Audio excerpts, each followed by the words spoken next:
नमस्कार मित्रांनो, मी प्राध्यापक नामदेवराव जाधव. 12 लाख मराठी तरुणांना उद्योजक बनवण्याचं ध्येय प्राप्त करायला माणूस. मित्रांनो, आपल्या सगळ्यांना कल्पना आहे की आता मराठा आरक्षण हा विषय ऐरणीवरती आलेला आहे. 24 डिसेंबरला जो काही निर्णय व्हायचा तो होईल.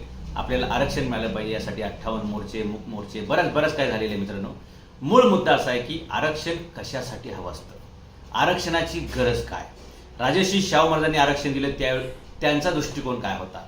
बाबासाहेब आंबेडकरांनी ज्यावेळी भारतीय राज्यघटना लिहिली आणि आरक्षण दिलं 50%, त्यावेळी त्यांचा दृष्टिकोन काय होता.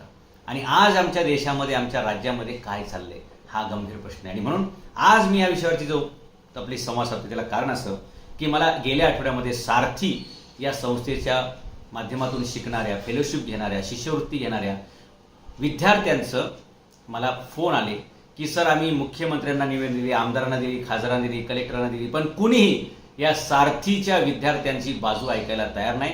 सारथीचे विद्यार्थी म्हणजे या देशातील उत्तम पट्टीचे संशोधक. मित्रांनो, ज्या मुलं संशोधक म्हणून अभ्यास करतायत अशा मुलांना जर आपण निधी देणार नसेल, आपण त्यांची फी भरणार नसेल, आपण त्यांच्या शिक्षणाला पाठबळ देणार नसेल, तर याचा अर्थ आम्हाला याच्या पुढे कोणीही बाबासाहेब आंबेडकर जन्माला येऊ नये याच्यासाठी राजकीय षडयंत्र रचलं जातंय का. याच्या पुढे कोणीही पंजाबराव देशमुख जन्माला येऊ नये असं षडयंत्र रचलं जातंय का. याच्या पुढे कोणी खशाबा जाधव होऊ नये असं षडयंत्र रचलं जाते का. तर मित्रांनो, याचं उत्तर हो आहे. गोरगरिबाची पोरं शिकली नाही पाहिजेत, गोरगरिबाची पोरं आमच्याच मागे झेंडा दांडा घेऊन फिरली पाहिजेत, आमचाच उदो त्यांनी केला पाहिजे आणि याच्यासाठी त्यांना शिक्षणापासून वंचित ठेवलं गेलं पाहिजे. आणि म्हणून मित्रांनो, डॉक्टर बाबासाहेब आंबेडकरांनी या देशाच्या राज्यघटनेमध्ये त्यावेळच्या परिस्थितीला अनुसरून सर्वांना प्रायमरी शिक्षण हे मोफत आणि सक्तीचं केलं होतं. शाहू महाराजांनी पण तसे प्रयोग केले ते, महाराजा साहेबराव गायकवाडांनी पण हा प्रयोग केला आणि जे पालक आपल्या मुलांना शाळेत पाठवणार नाहीत त्यांना दंड पण ठेवला होता. मित्रांनो, बाबासाहेब आंबेडकरांनी भारताची त्यावेळची परिस्थिती लक्षात घेऊन प्रायमरी शिक्षण म्हणजे 8वी पर्यंत शिक्षण हे प्राथमिक शिक्षण मोफत आणि सक्तीचं केलं. आज आमच्या देशामध्ये साक्षरतेचं प्रमाण वाढलेलं आहे. जर आज डॉक्टर बाबासाहेब आंबेडकर असते तर त्यांनी 8वीच्या पुढचं हे शिक्षण डायरेक्ट PG पर्यंत आणि PhD पर्यंत हे सगळं शिक्षण, MBA, PhD, मेडिकल, इंजिनिअरिंग हे सगळी शिक्षणं बाबासाहेब आंबेडकरांनी घटनेच्या चौकटीत घेतली असती आणि हे मोफत शिक्षण दिलं असतं. मित्रांनो, जगाच्या अनेक देशांमध्ये शिक्षण आणि आरोग्य ह्या दोन्ही सेवा मोफत आहेत.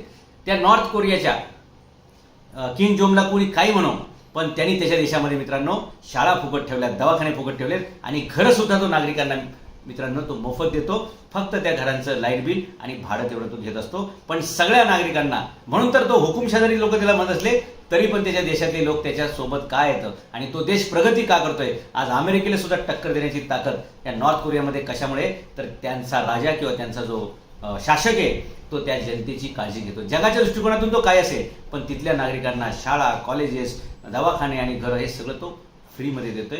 आपला देश पुढे न्यायचा असेल तर प्रत्येक शासनाने हेच निर्णय घेतला पाहिजे. दुर्दैवाची गोष्ट की या सारथीच्या विद्यार्थ्यांना सरकारने वाऱ्यावर सोडले, राजकीय पक्षांनी वाऱ्यावर सोडलेलं आहे, कलेक्टर त्यांच्याकडे बघायला तयार नाहीत आणि म्हणून या मुलांनी ज्यावेळी माझी संवाद साधलेला आहे.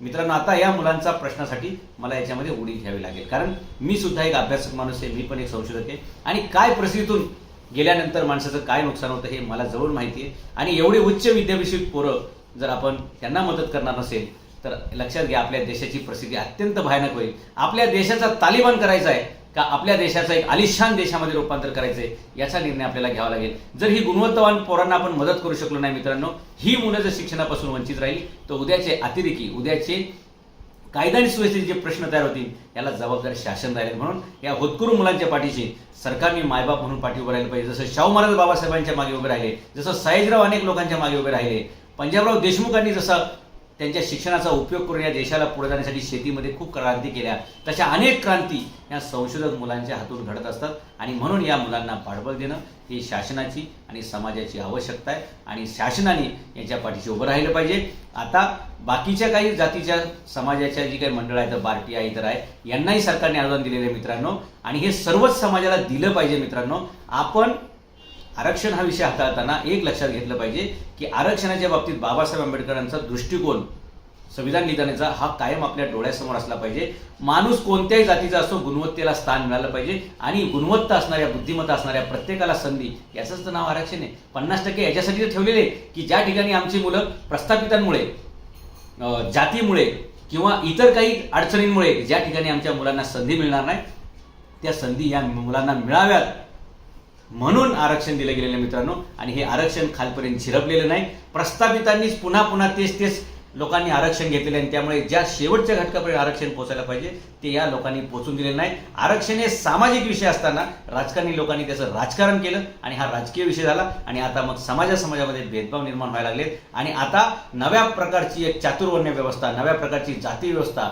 निर्माण होते का काय अशी परिस्थिती निर्माण या देशामध्ये झालेली आहे. आणि म्हणून समाजामध्ये खूप असंतोषाचं वातावरण आहे आणि सर्वच समाजात गरिबी आहे. सर्वच समाजातील होतकरू तरुणांना अशा प्रकारची शिक्षणाच्या संधी मिळाल्या पाहिजेत, त्यांना शिष्यवृत्ती मिळाल्या पाहिजेत, त्यांना स्कॉलरशिप मिळाल्या पाहिजेत आणि सरकारने या मुलांना सर्व प्रकारची मदत केली पाहिजे तर या मुलांचं तुम्ही शिक्षणाचा संपूर्ण खर्च करा आणि जो झालेला खर्च आहे ती पोरं ज्यावेळी कामाला लागतील, व्यवसायाला लागतील तेव्हा त्यांच्याकडून थोडं करून तुम्ही रिफंड घ्या, पुढच्या मुलांना ते पैसे द्या. पण अशा प्रकारे तुम्ही कमवा आणि शिका. पहिले त्यांना शिकू देत, त्यांची डिग्री घेऊ देत, त्यांना कुठेतरी कामाला लागू देत, मग त्यांच्याकडून पाहिजे आपण बॉन्ड घेऊ, त्यांना लिहून घेऊ आणि त्यांच्या पगारातून ते कापून घ्या. परंतु या मुलांना शिकायची संधी द्या.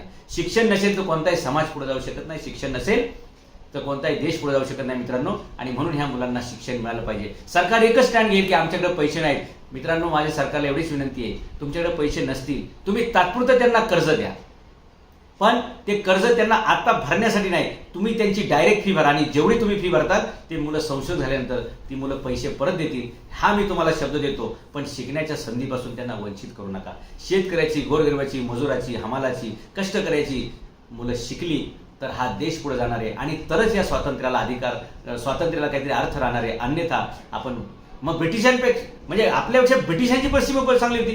कारण ब्रिटिश काळामध्ये बाबासाहेब आंबेडकर कोलंबीला गेले, ब्रिटिश काळामध्ये पंजाबराव देशमुख केम्ब्रिजला गेले, ब्रिटिश काळामध्ये खासेराव जाधव, आमचे भास्करराव जाधव परदेशामध्ये डिग्री घेऊन आले. मग ब्रिटिशांचा काळ चांगला होता असं म्हणायची वेळ येऊ नये याची काळजी राज्यकर्त्यांनी घ्यावी. आणि प्रत्येक होतकरू मुलाला त्याला शिक्षण द्या, त्याची फी सरकारने भरा आणि नंतर त्याच्या पगारातून आपण ती वजा करूया, जेणेकरून सरकारवरती ताण तात्पुरता येईल आणि पुढे याच फीतून परत पुढच्या मुलांना शिक्षण देता येईल आणि सर्वच मुलांना असं एक करत आपल्याला शिक्षण देता येईल. मित्रांनो, शिक्षणाशिवाय जगण्यामध्ये काही अर्थ नाही आणि शिक्षण मिळालं तरच देश पुढे जाणार आहे. म्हणून प्रत्येक मुलाला गुणवत्तेचं शिक्षण, प्रत्येक बुद्धिमत्ताला संधी, प्रत्येक अभ्यासू मुलाला संधी मिळाली पाहिजे या तत्वाला आपण अनुसरून पुढे गेलं पाहिजे. आणि म्हणून सारथीची मुलं जे उद्या आंदोलन करणार आहे त्या आंदोलनाला पाठिंबा म्हणून पुणे जिल्हाधिकारी कार्यालयावर जो मोर्चा काढला जाणार आहे, लॉंग मार्च काढला जाणार आहे, ह्या सर्व मुलांनीच आयोजन केले. मित्रांनो, मी फक्त एक त्यांचा पाठीराखा म्हणून, त्यासारखाच एक संशोधक म्हणून त्यांच्या त्या मताशी सहमत आहे आणि म्हणून या मोर्चामध्ये मी सुद्धा एक विद्यार्थी म्हणून सहभागी होणार आहे. आम्ही कलेक्टरांना पण निवेदन देऊ, आम्ही शिक्षण मंत्र्यांनाही भेटू, आम्ही मुख्यमंत्र्यांनाही भेटू आणि जोपर्यंत हा प्रश्न सुटणार नाही तोपर्यंत मी या विद्यार्थ्यांच्या सोबत आहे हे मी तुम्हाला ठासून सांगतो. आणि जर मुलांना नाही, जर विद्यार्थ्यांना नाही तर मग कोणालाच काय मिळणार नाही हे तुम्ही बघून घ्या. कारण त्याच कुटुंबातील लोकांना सरकारने किती खर्च करायचा? आमदाराचीच पोरं शिकणार आहेत का? खासदारांचीच पोरं शिकणार आहेत का? जे मोठमोठे बिल्डर आहेत, उद्योजक, त्यांचीच मुलं शिकणार आहेत का? गोरगरिबाच्या, कष्टकऱ्यांच्या मुलांना सुद्धा शिक्षण मिळालं पाहिजे आणि याच्यामध्ये कोणत्याही प्रकारचा जातीचा, धर्माचा, ग्रामीण शहरी असा भेदभाव न करता सर्वच मुलांना सरकारने पोटाशी धरलं पाहिजे आणि या मुलांच्या शिक्षणाची व्यवस्था केली पाहिजे. म्हणून हा उद्या मोर्चा आहे आणि हा प्रश्न जोपर्यंत निकाली निघत नाही तोपर्यंत हा लढा चालू राहील असं मला वाटतं. आरक्षणाची गरज काय आणि आरक्षणाचा लढा का चालू आहे हे तुम्हाला याच्यावरून लक्षात येईल. आज सारथीच्या मुलांवरती वेळ आहे, उद्या तुमच्याही मुलावरती वेळ आहे, माझ्याही मुलावरती वेळ येईल आणि म्हणून ह्या मुलांना आपण एकटं न सोडता त्यांच्या लढ्यात सहभागी झालं पाहिजे, त्यांच्या पाठीशी उभं राहिलं पाहिजे. हेच मला आपल्याला यातून आवाहन करायचे. जय हिंद, जय महाराष्ट्र.